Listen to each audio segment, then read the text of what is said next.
అప్పటి నుంచి ఇంకా చాలా భరించాను సార్ నేను. ఇంత అంత కాదు సార్. సరే ఇక్కడ తండ్రి ఒక స్థానంలో ఉండాలి అని చెప్పి మాత్రమే నేను భరించాను సార్.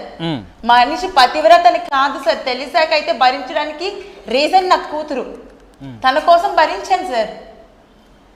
రైట్. ఇక్కడ ఎవరు కావాలని రోడ్ల మీదకి తెచ్చుకోరు సార్ ఫ్యామిలీస్ ని. మీరు నిన్న ఒక ఆరోపణ చేశారు, రోజుకో వర్జిన్ కావాలంటాడు, చాలా కామాంధుడు అన్నారు. అది ఓకే, అంతవరకు ఓకే. కానీ ఇంకొక తీవ్రమైన ఆరోపణ చేశారు, ఏకంగా అక్కతో కూడా బెడ్ షేర్ చేసుకోవాలనే నీచుడు అన్నారు. ఏంటి అసలు అది?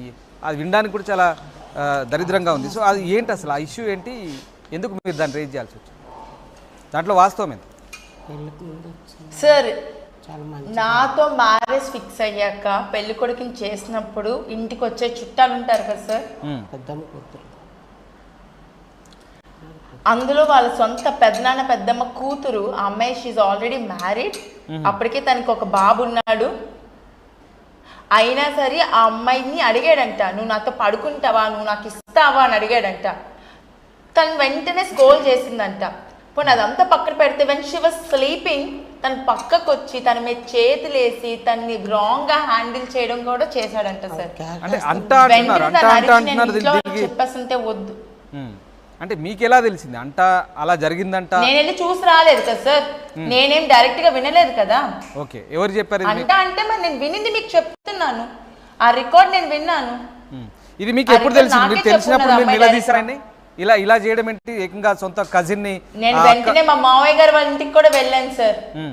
ఇమీడియట్ గా మా మావయ్య గారి వాళ్ళ ఇంటికి వెళ్ళాను. వెళ్ళి వాళ్ళకి రికార్డ్ వినిపించాను. ఏంటి మావయ్య గారు ఇంత చండాలో, ఏంటి సొంత అక్కతో కూడా పడుకుంటారా అనేసి. వాళ్ళ వైపు నుంచి సమాధానం వచ్చింది.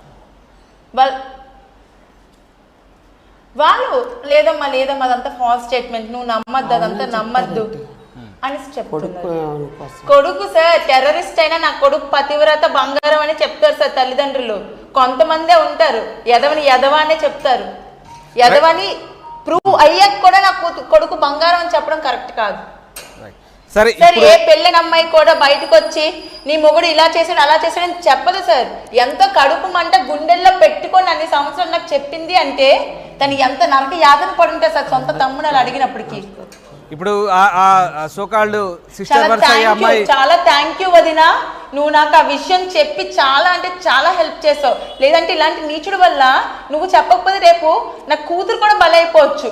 అంత కామందుడు సార్ వాడు. ఆ అమ్మాయి నేరుగా సిస్టర్ వర్స అమ్మాయి ఎవరికి తేడా లేవు.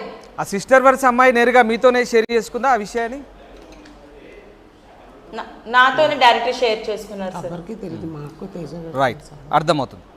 ఫైన్. సరే, ఇక్కడ ఆయన పేరెంట్స్ గురించి కూడా మీరు ప్రస్తావించారు కాబట్టి వాళ్ళ గురించి మాట్లాడదాం. ఇంత జరుగుతున్నా, నక్షత్రకు తేజ మధ్యకు ఇంత జరుగుతున్నా కూడా వాళ్ళ పేరెంట్స్ పాత్ర ఏంటి అసలు? వాళ్ళు ఏమంటున్నారు? ఇప్పుడు నిన్న కూడా ఇంత పెద్ద తతంగమైంది. సో ఏం చెప్తున్నారు వాళ్ళు? సార్ నేను ఎప్పుడైతే కోవిడ్ టైంలో తేజ రికార్డింగ్స్ అయితే విన్నానో వెంటనే మా మావయ్య గారికి కాల్ చేస్తే వాళ్ళ చిన్న అబ్బాయిని పట్టుకుని మా ఇంటికి వచ్చారు సార్.